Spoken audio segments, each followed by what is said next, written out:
singing on the forecast for this evening, but maybe I'll offer a small surprise at the end. We'll see. All right.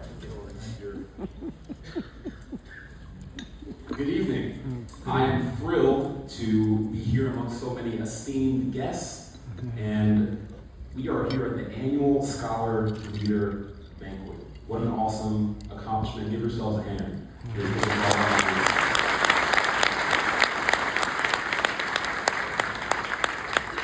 I'd like to thank all those at the Connecticut Association of Schools, Glenn Lumbarini, for getting me here, and also Karen Pachter. And I would also love to give a shout out to two of my favorite people who happen to be in attendance tonight, my parents, Rick and Cassandra Sherrod.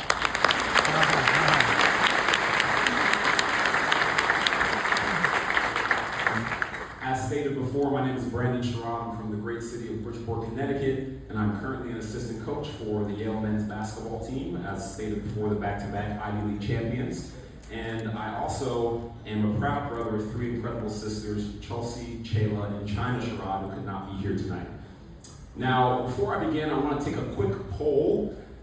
Raise your hand if you were born after the year 2005. Raise them high. That's all you kids. Now, that wasn't to shame the adults in the building. I promise. I just need some context because I also feel old. I just pulled a hamstring asking about 2005. It's wild to me because I feel like 2005 was yesterday. It's an honor to be in front of you because I also want to give a shout out to Worcester Middle School in Stratford, Connecticut, with my alma mater. But it's awesome to be here with such bright, talented, and driven individuals. You've already shown what you're capable of, and you're only in 8th grade. Imagine that. That is no small thing. Now, let's be honest, middle school is a very interesting time. One day, you feel like you're ready to run a Fortune 500 company, and the next, you're arguing with your sibling about who gets the last slice of pizza. It's this weird mix of almost grown and not quite yet. But that's okay, because you're in the middle of becoming. And becoming anything great is messy, confusing, and sometimes full of change. And if you're not following me yet, for the young ones, the Gen Zers, I would call this your growth era. So as I was writing the speech, it occurred to me that the best way to encourage your young 8th grade hearts and minds was to provide insights, some personal anecdotes that would hopefully inspire you. Because you are the ones that have excelled in areas of scholarship and leadership. Which brings me to one of the biggest lessons that I've learned. Fall in love with the process of doing things well. Not just the results, not just the trophies or the praise, but the actual work, the reps, the late nights, the moments when no one's watching, but you still show up and give your best. I like to call this the invisible work. See, when I was at Yale playing Division I basketball, a lot of people only saw the highlights, the buzzer beaters, the big wins, the March Madness run, but what they didn't see were the 6 a.m. lifts and the hours of film, or the nights when I was balancing practice, schoolwork, and rehearsal. And yes, I said rehearsal, as you all know, because I also sang in an a cappella group called the Whiffenpoofs of Yale.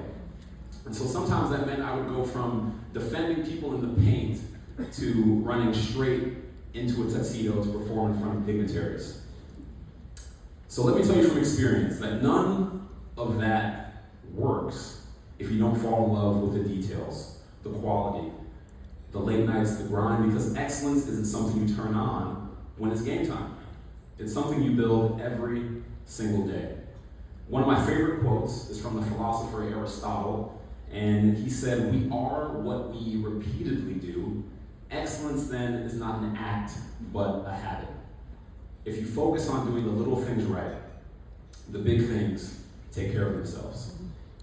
But here's the plot twist. You have to fall in love with failure too. And why is that? It's because failure is one of life's greatest teachers. It shows you what doesn't work so you can figure out what does. When you dedicate yourself to becoming a lifelong learner, you realize that failure is just a detour en route to discovering your calling. After Yale, I had the chance to play professional basketball overseas in Italy. Sounds like a dream, right? And truly, it was. Well, my first few games were pretty rough, and I was missing shots I normally made. There were rule changes that I wasn't fully aware of, and I was adjusting to a whole new system. And on top of that, I couldn't even communicate because there was also a language barrier. One night, and I remember this vividly, after my third game, I went to my tiny apartment, sat on the edge of my bed, and thought, maybe I'm not cut out for this. But I didn't quit. I studied film. I started to learn Italian. And one of the most important things that I encourage each and every one of you here to do is I asked for help. And then I practiced even harder. Eventually I found my rhythm, and by the end of that season, I was making an impact both on and off the court. I recorded a music album that raised money for children in need. I am now a fluent Italian speaker, and I met people in Italy that I would consider family. Had I quit at that moment, I would have missed out on one of the most important periods of my life. Now here's the best part. Failure didn't stop me. Instead, it shaped me. And it can do the same for you if you let it. My father always reminds me that we never lose. We either win or we learn. Failure does not define you. What you do next does. Now let's talk about my favorite thing in the world, which is gratitude. Because it's the number one perspective shifter, and it brings a great deal of value to your life. Growing up in Bridgeport, Connecticut, I was raised by a loving mother and a father who worked hard. They believed in me before I believed in myself. And some of you may not know this, but before I became the 2010 Gatorade Player of the Year in the state of Connecticut and a 7-year professional basketball player, I was a 315-pound, unathletic 8th grader. Now, I do miss my round cheeks and my dimples, but all I had were my coaches, my teachers, my family, and they pushed me and challenged me and reminded me that I could dream big and do the work to match. So when I got to Yale, I didn't walk in like anyone owed me anything, or like I got there on my own. I walked in carrying the prayers, the sacrifices, and the love of my community. And even now as a coach, the gratitude still fuels me when I'm looking for the next generation of young talent. Gratitude helps us remember that we didn't get here alone. It keeps us grounded, it keeps us humble, and ultimately, it makes us better leaders. Because when you're thankful, you lead from a place of strength, not ego. That's right. And that ties into a similar principle. Never forget where you came from. Even as I traveled the world singing, played professional basketball, and got an education from arguably the best university in the world, I never forgot where I came from. Bridgeport taught me resilience. My mother taught me empathy. My father taught me the importance of consistency. My time in public school taught me the importance of community and the absence of color, race, religion, or identity. My sisters taught me, and still teach me to this day, how to stay grounded. And now as a coach at Yale, I always tell my players to honor your roots, carry them with pride, and never lose sight of the community that raised you.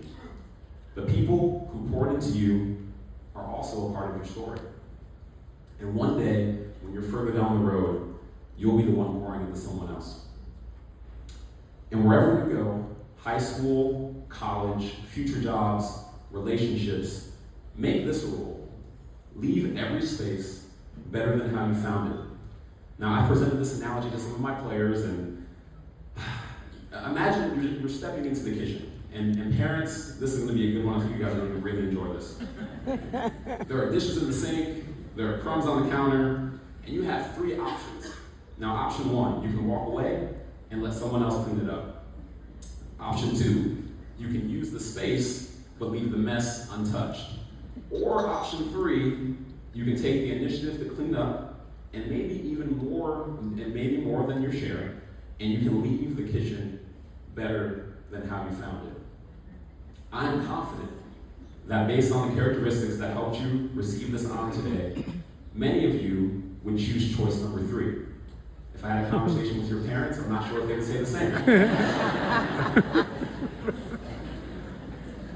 But again, as you're entering high school, college, a new job, when you're on social media, ask yourself, what kind of energy am I bringing here? Am I making this space better?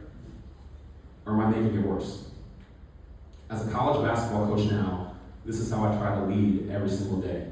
I want to make sure my players, leave better than they came. I want to make sure my team is better than it was at the beginning of the year. And ultimately, I want to make sure that my workplace is better than how I found it. And guess what? You don't need a title to lead.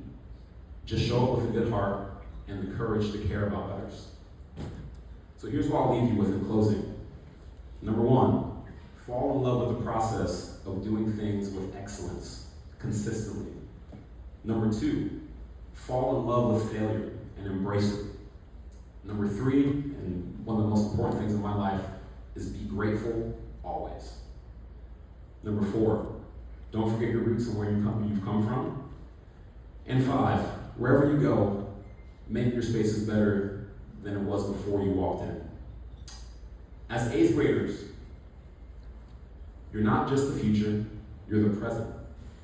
You've already shown that you're capable of leadership and that you possess qualities that make you stand out, like high academic achievement, citizenship, character, integrity. And now it's time to keep this growth era mindset intact for the future.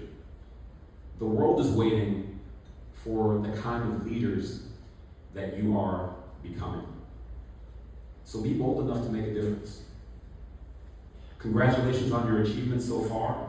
There's no doubt that you'll continue to shape the world in meaningful ways, but more importantly, congratulations on who you're becoming. Thank you, and God bless you.